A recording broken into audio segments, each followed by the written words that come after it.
Hola, en esta oportunidad damos la bienvenida a una introducción a la nomenclatura química.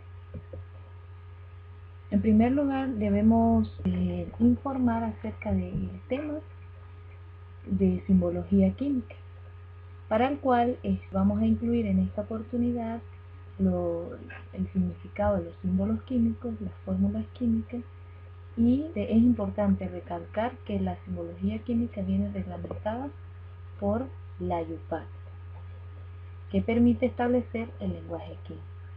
Esta incluye los símbolos químicos que representan los elementos químicos. Un ejemplo de ellos es el sodio, que tiene números asociados a ellos. Por ejemplo, el número atómico, el número másico, el número de cargas eléctricas, el número de átomos enlazados. Por otro lado, en cuanto a las fórmulas químicas, son las que representan a los compuestos químicos. Por ejemplo, el cloruro de sodio. Dentro de los tipos de fórmulas químicas existe la fórmula molecular, fórmula empírica y fórmula estructural, que más adelante explicaré. ¿Cuál es el significado cualitativo y cuantitativo de los símbolos químicos?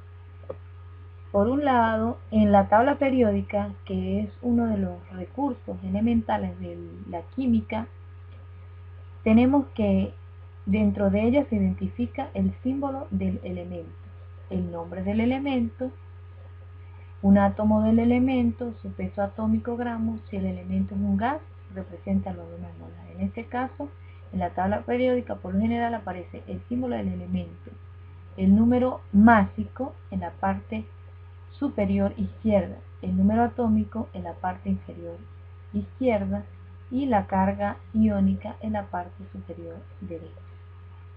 Analizando el ejemplo anterior, decimos que en este caso el elemento es el sodio.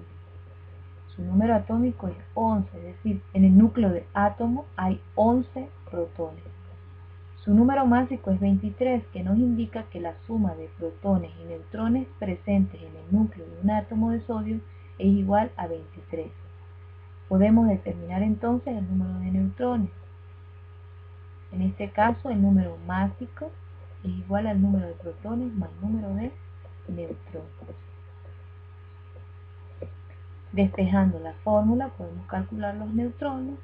En el caso del sodio sería 23 menos 11, 2.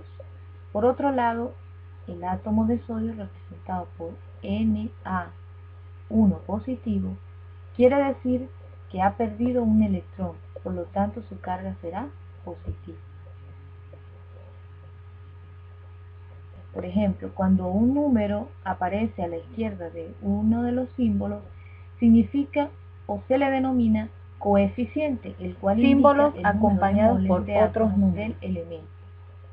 En el segundo caso podemos observar un número como subíndice, el cual indica el número de átomos del elemento. ¿Pero qué son fórmulas químicas? Las fórmulas químicas son combinaciones de símbolos que representan las moléculas de alguna sustancia simple o compuesta. Tenemos un ejemplo acá del dicromato de potasio. En el compuesto se puede observar que hay 2 átomos de potasio unidos a 2 átomos de cromo y a 7 átomos de oxígeno. ¿Cuáles son esos tipos de fórmulas químicas? De acuerdo con los datos del estudio de la composición y estructura de un compuesto, las fórmulas químicas se clasifican en empíricas, moleculares y estructurales. En el caso de las empíricas representa la relación de números enteros más pequeños en que se combinan los átomos para formar el compuesto.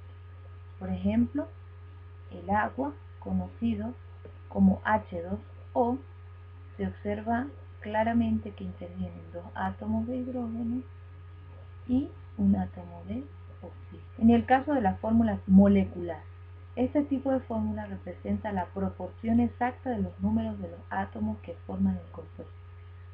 En este mismo caso, la fórmula molecular del agua es igual a la fórmula empírica. Es decir, que la fórmula empírica de un compuesto también puede ser fórmula molecular. En el caso de la fórmula estructural, también llamada desarrollada, representa la disposición o distribución de los átomos que conforman la molécula.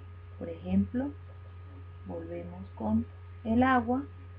que significa que los dos átomos de hidrógeno están unidos, ¿sí?, por enlaces hacia el átomo de oxígeno. Hemos concluido. Estas son algunas de las referencias que podemos consultar para la formulación de los compuestos inorgánicos.